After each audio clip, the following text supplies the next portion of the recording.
everyone, this is Archie Verma, and in this video we are going to talk about the drug and about the alcohol abuse. Specifically, we are going to talk about opioids.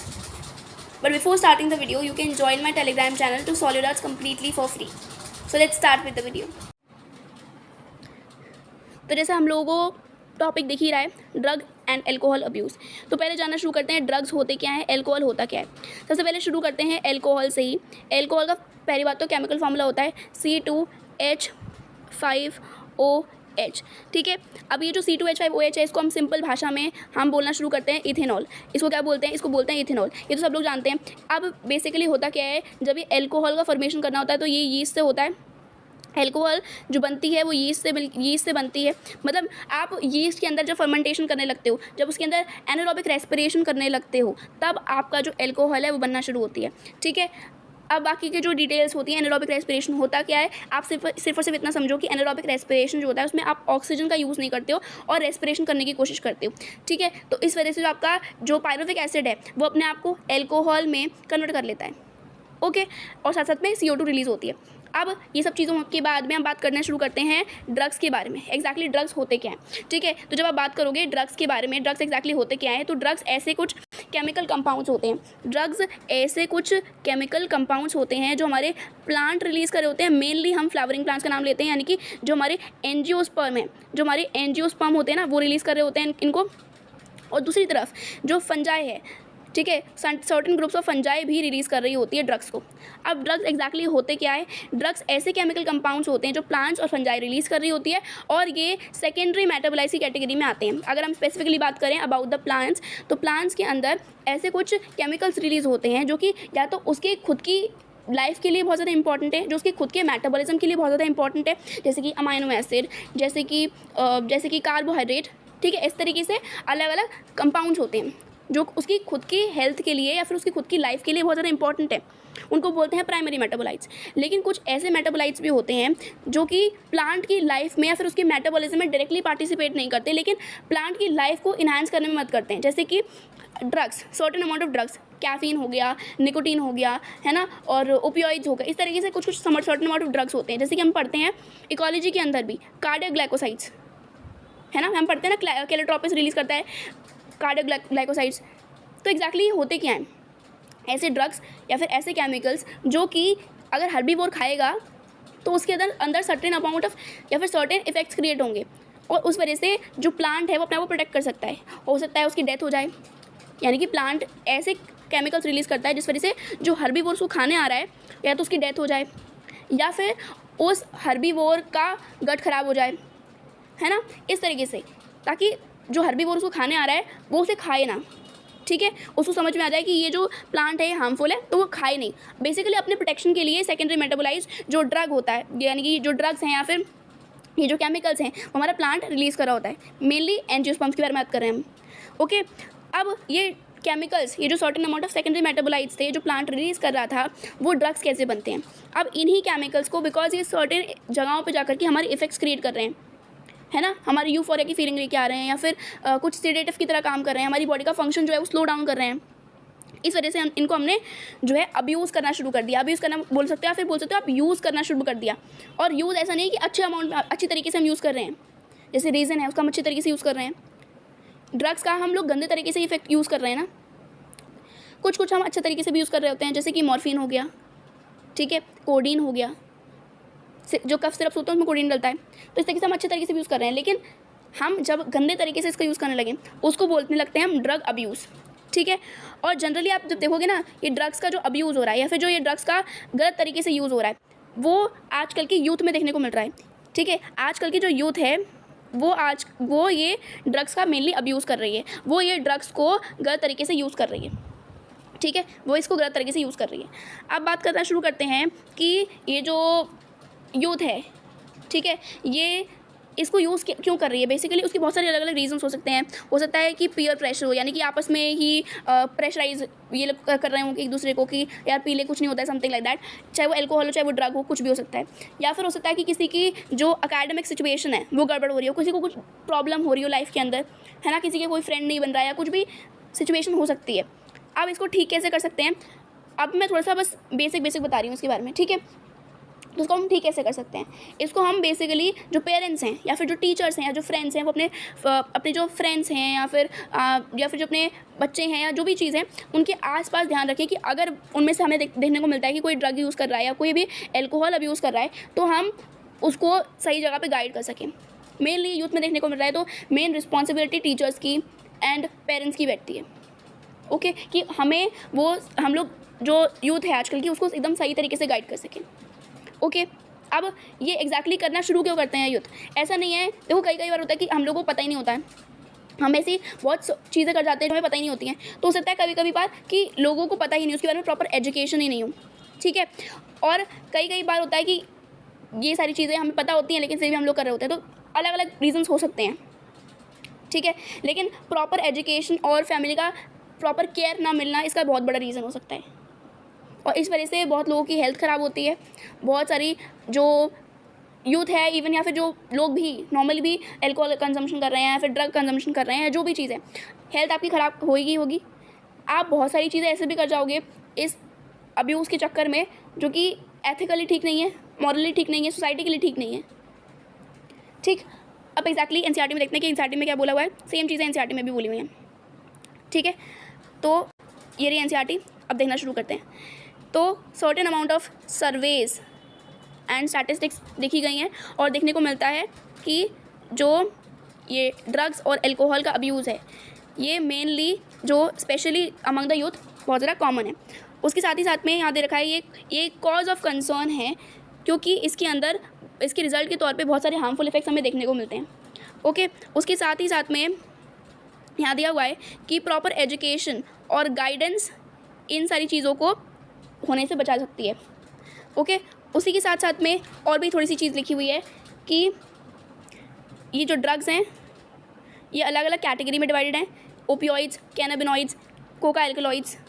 Okay, और ये mainly obtain होते हैं flowering plant से और certain amount of fungi से, ठीक है। अब जैसे मैंने बताया था आप लोगों को कि ये हमारी जो चाय है, या फिर मैंने शायद बताया था, या जो भी है, जो हमारी चाय होती है या जो हमारी कॉफ़ी है, उसके अंदर भी कैफ़ीन देखने को मिलता है। जो हमारी चाय है और जो हमारी कॉफ़ी भी है इवन, ठीक है, इसके अंदर भी हमें एक ड्रग देखने को मिलता है जिसका नाम है कैफ़ीन। इवन जो हमारे कफ सिरप होता है उसके अंदर भी हम लोग कोडीन देखते हैं, ठीक है। लेकिन आप इसको किस तरीके से यूज़ कर रहे हो, ये बहुत ज़्यादा इंपॉर्टेंट चीज़ हो जाती है। ओके, अब हम बात करना शुरू करते हैं एक बहुत इंपॉर्टेंट कैटेगरी ऑफ ड्रग्स की, जिसका नाम है ओपियोइड्स, है ना। ओपियोइड्स जैसे इसमें लिखा था एनसीईआरटी में भी, opioids, cannabinoids and Coca alkaloids. तो आज हम बात करने वाले हैं about the opioids. Okay, so let's start. Opioids ऐसे ड्रग्स होते हैं जिनके रिसेप्टर्स या तो हमारे सीएनएस पे लाई कर रहे होते हैं, या फिर हमारे जो गट है उधर लाई कर रहे होते हैं। बेसिकली कहने का मतलब क्या है, देखो मैं बताती हूँ। देखो कहने का मतलब क्या है, जो हमारे ओपियोइड्स हैं ये इनके जो रिसेप्टर्स होते हैं ये या तो हमारे ब्रेन तो नहीं बोलना चाहिए, लेकिन सीएनएस में लाई करते हैं, या फिर हमारे जो गट है उधर लाई करते हैं, ठीक। अब यहाँ पे बात सुनो, ये जो सीएनएस लिखा है, सीएनएस में कौन कौन सी चीज़ें आती हैं? सीएनएस में या तो हमारा ब्रेन आता है या फिर हमारा जो स्पाइनल कॉर्ड है वो आता है, ठीक है।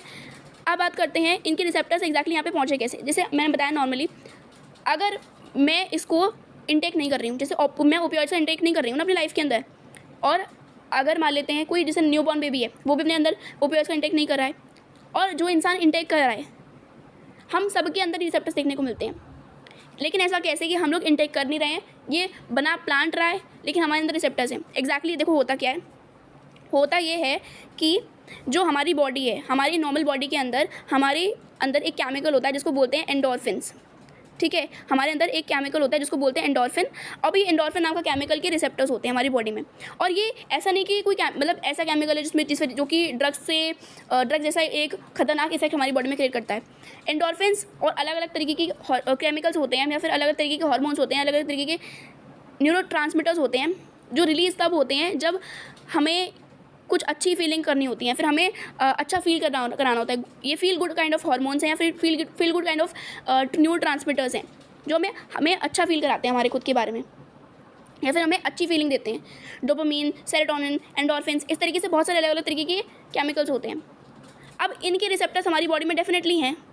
इनके रिसेप्टर्स जो इसे मान लेते हैं कि हमारा जो ब्रेन है, हमारा जो ये ब्रेन है, मान लेते हैं ये हमारा ब्रेन है ना, ये हमारा ब्रेन है, ऐसे करके हमारा ब्रेन है, इसके ऊपर हमारे रिसेप्टर्स हैं एग्जाम्पल। अब ये रिसेप्टर्स तो एंडोर्फिन्स के हैं ना, ये रिसेप्टर्स तो हमारे पास सेरोटोनिन के हैं ना, लेकिन ये जो एंडोर्फिन है और ये जो हमारा ओपियोइड्स के केमिकल्स होते हैं एग्जैक्टली इनका जो केमिकल कॉम्पोजिशन होता है वो सिमिलर होता है। तो जब ये एंडोर्फिन्स रिलीज होते हैं तो ये बहुत थोड़े अमाउंट में होते हैं और हमें थोड़े अमाउंट की खुशी दे देते हैं बस। लेकिन जब कोई इंसान ड्रग अब्यूज़ करता है, जैसे कि ओपियोइड्स का यूज़ करता है, तो ये रिसेप्टर्स उन पर्टिकुलर केमिकल जैसे कि ओपियोइड्स नाम के केमिकल से जो ये केमिकल है इसमें आके बैठ जाता है। तो उन लोगों को ये लगता है कि वाओ, ये फीलिंग तो मुझे इसको खाने के बाद आ रही हो, जो कि डेफिनेटली है, बिकॉज ये केमिकल यहाँ से निकला और ये हमारे जो CNS पे जो हमारा ब्रेन है, ये जो CNS है, इन शॉर्ट आप ये बोलो CNS है, उसके रिसेप्टर्स पे जाके बैठ जाएगा और आपको अच्छा फील कराता रहेगा। और जब तक ये केमिकल हमारी बॉडी में रहेगा ये हमें अच्छा फील कराएगा, और जैसे ही हट जाएगा तो हमें लगेगा कि अब अच्छी फीलिंग नहीं आ रही, अब हमें वापस इसको इनटेक करना है, इसका इंजेक्शन लेना है ना, इसको स्नॉट करना है, इस तरीके से फीलिंग होती है। अब एग्जैक्टली होता कैसे है ये तो हमने देख लिया, ठीक। अब इन ओपियोइड्स के अंदर बहुत अलग अलग फर्दर तरीके के जो केमिकल्स हैं वो आते हैं। जैसे कि मैं बताती हूँ, जैसे हमारी जो ओपियोइड्स हैं इनके अंदर आता है मॉर्फिन, ठीक है। ये जो मॉर्फिन है ये एक प्लांट है जिसका नाम होता है पेपेवर सोमनीफेरम या फिर पॉपी प्लांट, ठीक है। ये जो पॉपी प्लांट है या फिर जो ये ओपियम पॉपी है या फिर पेपेवर सोमनीफेरम है, ठीक है, ये एक ही प्लांट के नाम है बेसिकली। इस प्लांट के जो लेटेक्स होता है, इस प्लांट का जो लेटेक्स वाला पार्ट है उधर से हम लोग मॉर्फिन को एक्सट्रैक्ट करते हैं, ठीक। अब ये जो मॉर्फिन एक्सट्रैक्ट हुआ है ये मेनली सर्जरीज़ में यूज़ होता है, जो कि अच्छी चीज़ है ना, हमारी बॉडी में जो पेन की फीलिंग होती है उसको कम कर देगा मॉर्फिन। इस वजह से मॉर्फिन को सर्जरीज़ के टाइम पे यूज़ करते हैं, लेकिन थोड़े अमाउंट में यूज़ करते हैं। लेकिन अगर आप इसी मॉर्फिन को लगातार यूज़ करने लगोगे तो ये भी ड्रग ही बन जाएगा ना, मतलब लाइक आप बोल सकते हो कि ड्रग अब्यूज़ ही बन जाएगा ना, ओके। अब ये जो मॉर्फिन हमने बात की जिस मॉर्फिन की, अब इसी मॉर्फिन को जब हम लोग इसका एसिटाइलेशन कर देते हैं, जब इसमें हम एसिटाइल ग्रुप का ऐड कर देते हैं, 2 बार एसिटाइल ग्रुप को ऐड कर देते हैं, डाई एसिटाइलेशन कर देते हैं, लेकिन आपको बोलना है एसिटाइलेशन करना। अगर एग्जाम में पूछा जाता है कि मॉर्फिन को बनाया कैसे जाता है तो आपको बोलना है एसिटाइलेशन करके, लेकिन इसमें 2 एसिटाइल ग्रुप ऐड होते हैं, ठीक है। जब इसमें मॉर्फिन के अंदर हमने एसिटाइलेशन कर दी, इसमें 2 एसिटाइल ग्रुप का एडिशन कर दिया, तो ये बन जाता है स्मैक या फिर हीरोइन, ओके। अब ये जो हीरोइन होता है ये एक वाइट कलर का कंपाउंड होता है। वाइट कलर का एक ऐसा केमिकल होता है जिसका ना ही कोई स्मेल होती है, लेकिन टेस्ट ऐसा कड़वा सा होता है, अजीब सा, ठीक है। ये जो मैंने बताया ना जैसे कि मॉर्फिन होता है, ठीक है, ये मॉर्फिन था। अब इस मॉर्फिन में हमने एसिटाइलेशन कर दी, एसिटाइलेशन के बाद में यहाँ पे 2 एसिटाइल ग्रुप ऐड हो गए और उसके साथ साथ में यहाँ पे हमारे पास स्मैक या फिर ये जो हीरोइन है वो बन गया।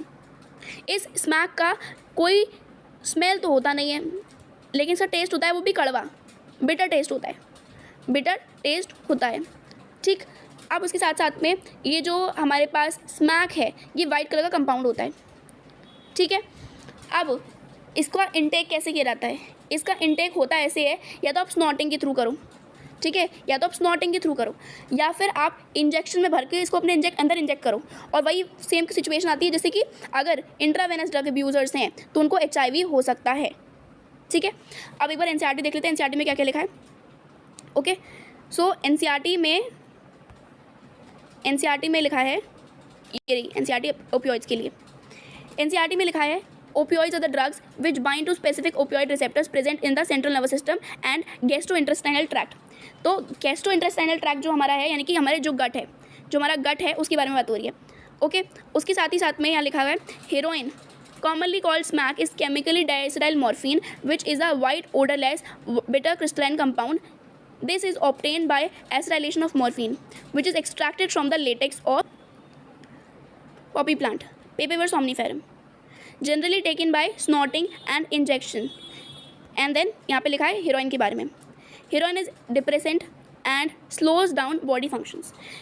मॉर्फिन क्या करता है? मॉर्फिन एक ऐसा केमिकल कंपाउंड है जो कि हम लोग सर्जरी के टाइम पे यूज़ करते हैं बिकॉज ये पेन को कम कर देता है, ठीक है। और उसी जगह ये जो हेरोइन है या फिर ये जो स्मैक है या फिर जो हेरोइन है ये एज अ डिप्रेसेंट और बॉडी के जो फंक्शंस हैं इनको स्लो डाउन करने का काम करता है, इस वजह से। और जैसे मैंने बताया कि एंडोर्फिन्स की जगह करके ऐसे करके काम करता है, तो वो एक तरीके से फील गुड काइंड ऑफ आपको अच्छा फील कराएगा। दैट्स वाई इनका जो इफेक्ट होता है ये हमारी बॉडी को विड्रॉल सिम्टम्स देता है बाद में, बिकॉज हमारी बॉडी को इसकी आदत पड़ जाती है। जब आप बार बार यूज़ करोगे ना तो आपको लगेगा कि यार ये तो बहुत अच्छी फीलिंग दे रहा है, और फिर बार बार यूज़ करोगे तो हमारी बॉडी को इस केमिकल की ज़रूरत पड़ जाएगी, ठीक है, और इस वजह से विड्रॉल सिम्टम्स आते हैं, ठीक है। अब यहाँ पे ऊपर देखो एनसीईआरटी में दे रखा है मॉर्फिन का स्ट्रक्चर, मॉर्फिन का स्ट्रक्चर दे रखा है यहाँ पे एनसीईआरटी में, ये रहा मॉर्फिन का स्ट्रक्चर।